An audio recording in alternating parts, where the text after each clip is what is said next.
So when do seasons happen? I don't know. I know! I'm Sylvandra, and I'm going to take you on a trip to see how the seasons work. So let's go! So you might be thinking, oh, seasons change because of how close or how far you are from the sun. Well, that is just not true. Like in this picture here, you can see that, oh, up close or here when it's far, you would think, oh, that's when there's different seasons. Like when it's closer here, that's when it'd be warmer. Or when it's farther here, it would be farther, right? Or it would be winter. Well, that's just wrong. The Earth travels at it's at a constant distance between the sun. So it makes a full, perfect circle. So how do seasons happen? Well, that's a great question. Well, they happen because the Earth is at a tilt on its axis, also known as an axial tilt, if you didn't know. Well, this tilt causes an uneven distribution of light to the Earth, which means that while most places get direct sunlight and some places get indirect sunlight. I have a diagram here to show you. As you can see here, I have the sun here with its little arrows to show its light rays, and I have the Earth here. So if the Earth was in the middle and not at a tilt, you would see that the arrows would hit almost everywhere at a pretty constant rate, right? Like it doesn't seem to be hitting anywhere too far, right? Well, if we put the Earth at a little tilt, you can see that, oh wow, now it does take a shorter time for some arrows to hit the equator and longer times for them to hit the northern and southern hemisphere, which is what causes our seasons.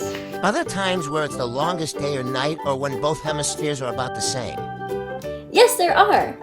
There are solstices and there are equinoxes. We have two of them every year. December 21st is when we have our winter solstice up here in the northern hemisphere. It's when we have the shortest day but the longest night.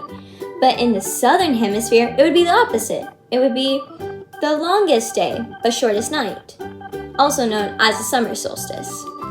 Our summer solstice isn't till June 21st, and that's when we have our longest day but shortest night. But it would then again be a winter solstice for the southern hemisphere, which means it would be their shortest day but longest night.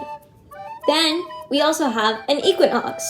An equinox is when there's about the same temperatures at the same time. So when it's the fall equinox, also on September 21st, that's when it's fall in both northern and southern hemisphere. And in the spring equinox is on March 21st, when they're both at a spring season. Why in the northern hemisphere it's summer but winter in the southern hemisphere and vice versa? Well, this all ties back to the distribution of light. Here you can see that in this picture, you can see that in the summer solstice, the sun is hitting, the sunlight is hitting in more areas here than it does in this area. And where it would be considered summer up in the northern hemisphere, but winter in the southern hemisphere. But during the equinox periods, you can see that the light is distributed pretty evenly, causing the two hemispheres to be at the same. What is indirect sunlight and direct sunlight? Well, indirect sunlight is when light isn't hitting something directly, like I showed you in the model before. When we were reviewing over here, you have the Earth, when it was up and down, everywhere is getting hit directly, as you can see. But then, when we tilted it, some places it was taking a little more time for light to go there, which means that it's an uneven distribution of light, which means there was indirect sunlight there. Yay! And now you know about the seasons. So this is what you can do at home to try and test our theory out. You can, on either one of the solstice or during a certain time of the month, you can see what our weather is like. So say you're in the northern hemisphere, you can compare it to what the weather is like in the southern hemisphere and really see the two different things. It would be really neat to tone that down. And I hope you learned a lot from what I was saying.